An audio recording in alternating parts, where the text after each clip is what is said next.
Hello दोस्तों, आज हम रिग्रेशन एनालिसिस का इंट्रोडक्शन पार्ट देखेंगे। उसमें उसका फार्मूला देखेंगे रिग्रेशन का। तो सबसे पहले हम इक्वेशन लिखेंगे। Equation of regression y on x। ठीक है, यहाँ पे दो फार्मूले होते हैं, equation of regression y on x and equation of line regression.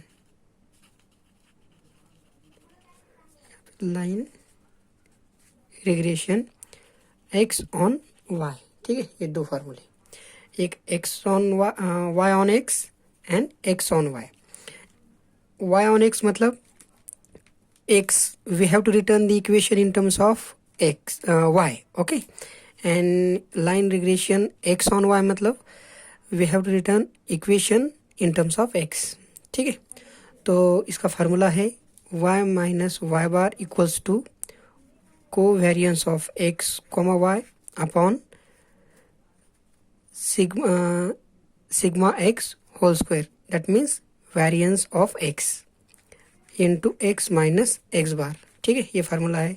और इसके लिए फार्मूला है x minus x bar equals to covariance of x y upon sigma y whole square into y minus y bar. ठीक है, ये दो फार्मूले important फार्मूले। इसके लिए मैं एक नंबर इक्वेशन लिखता हूँ, इसके लिए 1 डैश लिखता हूँ। ठीक है, तो लेकिन मुझे मालूम है एक इक्वेशन मैंने पहले कोरिलेशन चैप्टर में देखा था, एक formula, that is r equals to covariance of x y upon sigma x into sigma y. ठीक है, इसका इस्तेमाल करके मैं कोवेरियंस ऑफ एक्स वाई की वैल्यू निकाल सकता हूँ। Covariance of x y equals to r into sigma x into sigma y. ये वैल्यू मैं यहाँ पे पुट कर सकता हूँ और यहाँ पे पुट कर सकता हूँ। तो यहाँ पे पुट करने के बाद एक सिग्मा एक्स यहाँ पे कैंसिल हो जाएगा, तो मुझे इक्वेशन कैसे मिलेगा, y minus y bar equals to r into sigma y upon sigma x into x minus x bar. ठीक है, ये इक्वेशन 2 बनता है मेरा ऐसा। फिर और यहाँ पे ये वैल्यू पुट करने के बाद x minus x bar equals to r into sigma y by sigma x by sigma y into y minus y bar. ये इक्वेशन 2 डैश ऐसा बनता है। ठीक है, तो ये जो टर्म है मल्टीप्लिकेशन में, ठीक है ना, ये अगर हम जनरल हमारे इक्वेशन जो लाइन का इक्वेशन रहता है उसमें स्लोप दिया रहता है, तो अगर ये मैं स्लोप पकड़ूं तो ये स्लोप पर्टिकुलर कैसा बनेगा ये, तो इस पर्टिकुलर स्लोप को बोलते हैं कोएफिशिएंट्स ऑफ रिग्रेशन। ठीक है, तो यहाँ पे मैं लिखता हूँ coefficient of regression particularly y on x, y on x। ठीक है, तो इसके लिए फार्मूला हम लिखेंगे, so this is to be denoted by small b y x letter suffix y x। जो पहला है y on x ऐसा बोलेंगे इसको। So value is r into sigma y by sigma x। Similarly यहाँ पे इक्वेशन b एक्स वाई लिखना पड़ेगा। ठीक है ना, that is this is the coefficients of regression x on y is equals to formula r into sigma x upon sigma y. ठीक है, ये एक फार्मूला है कोएफिशिएंट्स ऑफ रिग्रेशन निकालने के लिए फार्मूला है। ठीक है, इसके लिए हम इक्वेशन लिखेंगे ये 3 और 3 डैश। ठीक है, तो यही फार्मूला नहीं है अपने के लिए कि कोएफिशिएंट ऑफ रिग्रेशन निकालने के लिए, और एक भी फार्मूला है कोएफिशिएंट्स ऑफ रिग्रेशन निकालने के लिए, that is b of yx is equals to n into summation of xy minus summation of x into summation of y upon n into summation of x square minus summation of x whole square। ठीक है, ये है formula. इसके लिए equation number 4 लिखेंगे। Similarly b of xy ये formula है। फिर इसके इसी टाइप में ये फार्मूला कब यूज़ करना है हमको, जब हमको स्टैंडर्ड डेविएशन एक्स और वाई के टाइप में नहीं दिया है कोई भी क्वेश्चन, और एक्स वाई में फंक्शन दिया है, उसकी वैल्यू दी है, तब हमको कोएफिशिएंट ऑफ रिग्रेशन निकालने के लिए ये फार्मूला यूज़ करना पड़ेगा। ठीक है, यहाँ पे फार्मूला बनेगा फिर summation n into summation of x y minus summation of x into summation of y upon n into summation of y square minus summation of y whole square, ठीक है ना। ये इक्वेशन 4 तो यहाँ पे न्यूमरेटर तो सेम है, खाली डिनोमिनेटर जो है जिसका coefficients of regression y on x निकाल रहे हैं, तो जो x है जो उसकी टर्म नीचे रहेगी और x ऑन y है तो y की टर्म डिनोमिनेटर में रहेगी, ठीक है। और भी हम फार्मूला यूज़ कर एक फार्मूला और भी है इसका, तो b of y x is equals to that is summation of d x into d y upon summation of d x square, ठीक है। ये एक फार्मूला यूज़ करेंगे। और b ऑफ एक्स वाई, इसके लिए फार्मूला क्या बनेगा, न्यूमरेटर तो as it is summation of d x into d y upon summation of d y square, ठीक है ना। यहाँ पे हमने पहले भी देखा है डी एक्स मतलब क्या लेना पड़ेगा हमको, एक्स माइनस सम कांस्टेंट और सम नंबर, ओके ना। Sum x minus x bar भी लेते हैं, that is x minus x bar मतलब क्या है d x, and d y मतलब y minus y bar x bar and y bar is nothing but mean of x and mean of y, ठीक है। तो इसके बाद इस इक्वेशन 2 और 2 में जो ये इक्वेशन बन रहा है, ये इस इक्वेशन को बोलेंगे हम this is the line equation, ठीक है ना। लाइन इक्वेशन दिस और रिग्रेशन लाइन इक्वेशन। तो यहाँ पे इस इक्वेशन में जो आर है, यहाँ पे r we know that r is nothing but correlation, okay ना। तो आर की अगर मैं परफेक्ट कोरिलेशन लेता हूँ तो क्या होता है, परफेक्ट कोरिलेशन। तो परफेक्ट कोरिलेशन किसके लिए बोलते हैं, जब आर की वैल्यू प्लस और माइनस 1 रहती है उसके लिए, ठीक है ना। तो अगर मैं ये वैल्यू यहाँ पे पुट करता हूँ तो क्या आता है देखेंगे, ठीक है। और यहाँ पे भी पुट करने के बाद क्या आता है देखेंगे। So y minus y bar is equals to sigma y by sigma x minus x bar, ये इक्वेशन बन रहा है। इस इक्वेशन को मैं ऐसे भी लिख सकता हूँ y minus y bar upon sigma y equals to x minus x bar by sigma x, ठीक है ना। इसके लिए इक्वेशन में पुट करूँगा सम स्टार। और यहाँ पे भी अगर मैं ये आर की वैल्यू प्लस और माइनस 1 लेके पुट किया तो क्या होगा, x minus x bar is equals to sigma x upon sigma y into y minus y bar, ठीक है। इसके लिए भी कैसे लिख सकता हूँ मैं कि y minus y bar upon sigma y, और यहाँ पे ये मल्टीप्लाई करने के बाद डिवीजन में जाने के बाद x माइनस एक्स बार अपॉन सिग्मा x, इसके लिए डबल स्टार इक्वेशन। तो स्टार 1 और स्टार 2 ये दो इक्वेशन से मुझे ये समझ में आता है, अगर परफेक्ट कोरिलेशन होता है तो ये दोनों इक्वेशन क्या बनते हैं, एक ही बन रहे हैं, ठीक है ना। So both equation are to be a same, that is line are to be a coincide, ठीक है। लाइन कोइंसाइड होती है कब, जब आर की वैल्यू प्लस और माइनस 1 लेता हूँ, ठीक है ना मैं।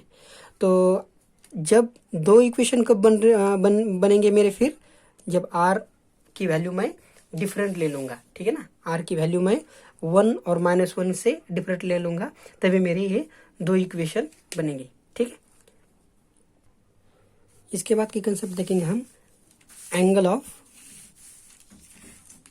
Angle between the regression, okay. Angle between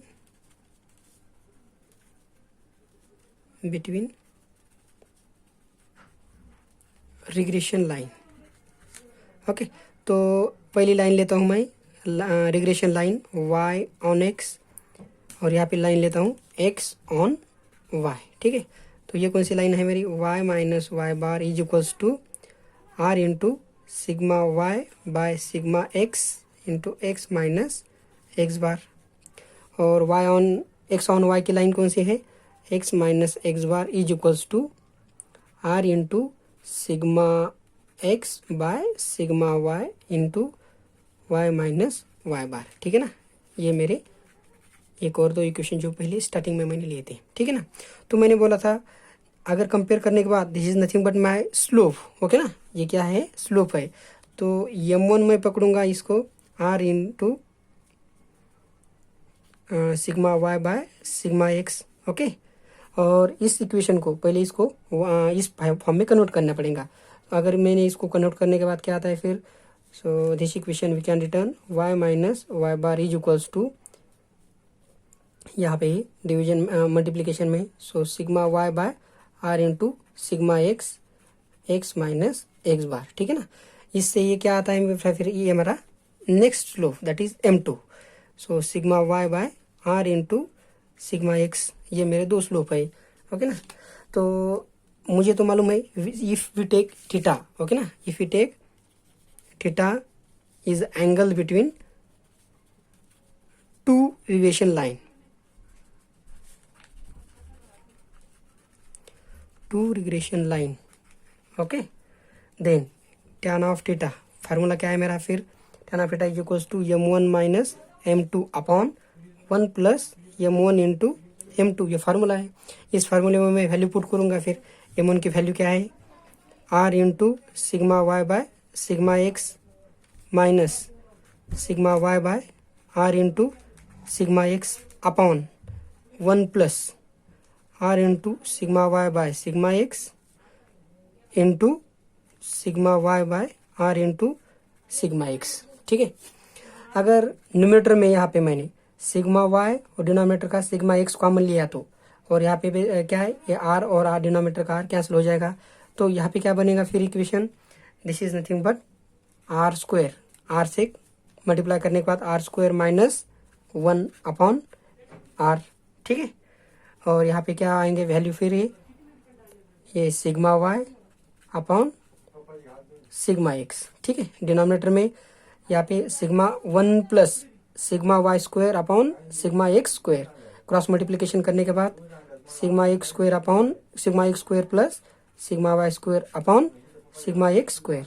ये सिग्मा एक्स स्क्वायर डिनोमिनेटर का डिनोमिनेटर, न्यूमरेटर वैल्यू लिखते हैं हम, तो यहाँ पे लिखने के बाद क्या आता है फिर सिग्मा एक्स स्क्वायर लिखूंगा मैं यहाँ पे, तो ये सिग्मा एक्स यहाँ पे कैंसिल हो जाएगा, तो we have to get the value, final value क्या आएंगे फिर r square minus 1 by r into sigma x into sigma y upon sigma x square plus sigma y square, ठीक है।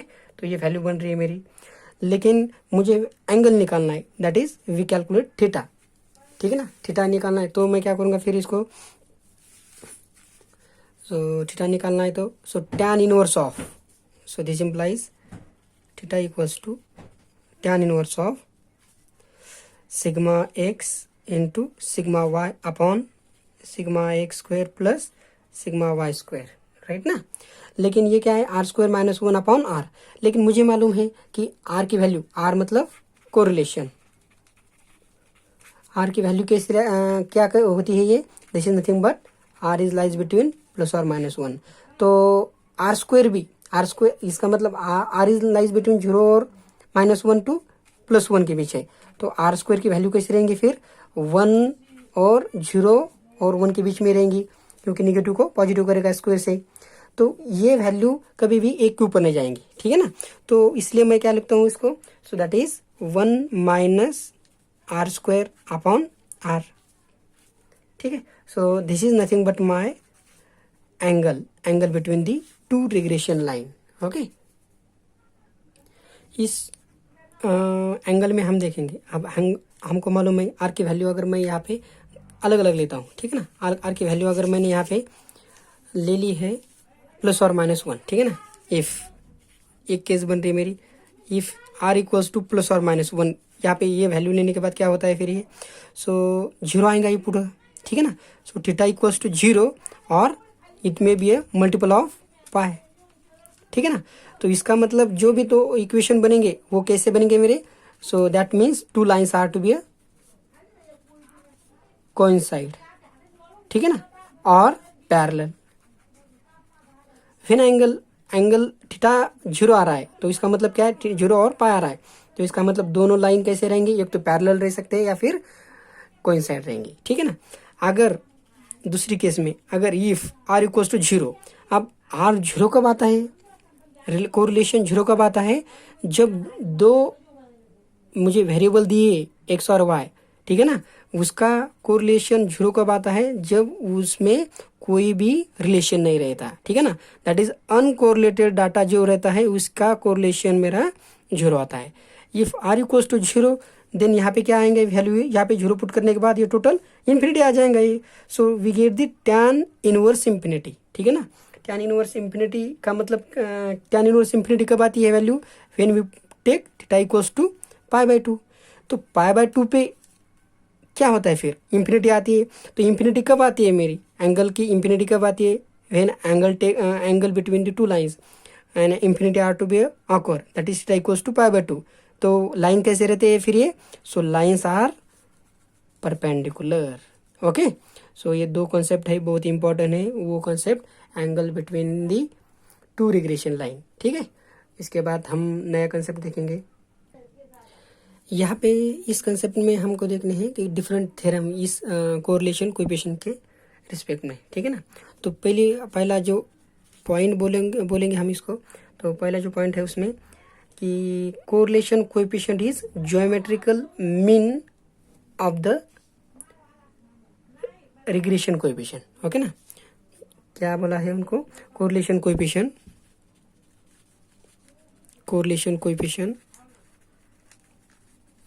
is geometrical or geometric mean of regression coefficient।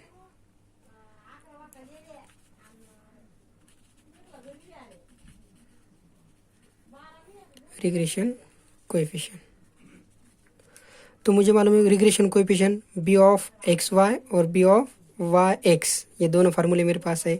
B of x का y का formula r into sigma x by sigma y, और b of y x का formula है r into sigma y by sigma x. ठीक है, तो इस फार्मूले से मैं ये दोनों को मल्टीप्लाई करता हूँ तो क्या आता है, so b of y x into b of x y, so multiply करने के बाद r into sigma x by sigma y into r into sigma y by sigma x, ये कैंसिल होने के बाद क्या आता है, ये आर स्क्वायर। ठीक है ना, so this is the correlation square, so that means r equals to when we take square root, that is this is nothing but b of y x into b of x Y.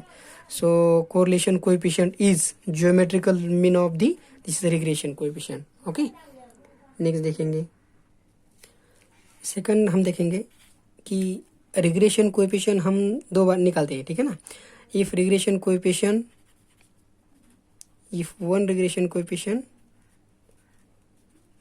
is greater than 1, okay, तो जो other है, जो दूसरा regression coefficient है less than 1 आएगा। ये क्यों आएगा, क्योंकि हमको मालूम है उनका स्क्वायर कभी भी एक के ऊपर नहीं जाने वाला है, क्योंकि दोनों का स्क्वायर इज नथिंग, दोनों का स्क्वायर क्या आने वाला है, आर स्क्वायर, और आर स्क्वायर कोरिलेशन कोएफिशिएंट है, ये एक के ऊपर नहीं जाता। इसलिए if one regression is less than 1, greater than 1, so other is less than 1। Okay, तो और यहाँ पे एक तीसरा जो पॉइंट है बहुत इंपॉर्टेंट है, जैसे कि हमने कोरिलेशन कोएफिशिएंट में देखा था कि क्या, कि correlation coefficient is independent of change. ठीक है ना, r is independent of change of origin and scale. ठीक है ना, यहाँ पे हम ये ऐसा मैंने यू लिया था, ये u function and v function is y minus b upon k. So यहाँ पे इसका आर निकालने के लिए, so this is nothing but correlation coefficient is independent of change of origin and also scale. तो कोरिलेशन कोएफिशिएंट में जैसा था उसी टाइप में रिग्रेशन कोएफिशिएंट में only it is independent of change of origin but not scale. ठीक है ना, तो अगर मैं u लेता हूँ x minus A by H and v लेता हूँ y माइनस बी बाय के, तो u इसका जो कोरिलेशन कोएफिशिएंट जो मेरा b of u v and b of v u ऐसे दो बनेंगे, तो इसकी वैल्यू कब सेम आ सकती है, जब दिस इज नॉट और this is only independent of change of origin. Origin से चेंज करने के बाद इसकी वैल्यू सेम आती है, लेकिन अगर मैं इसको मल्टीप्लाई सम कांस्टेंट करता हूँ, इसका स्केल मल्टीप्लाई ऐसे चेंज करता हूँ, तब इसकी वैल्यू डिफर आ सकती है। ठीक है, so this is regarding the whole concept regarding that is the regression, और उसके बाद इसके डिपेंड हम कुछ एग्जाम्पल देखेंगे। ठीक है, नेक्स्ट लेक्चर में। Thank you.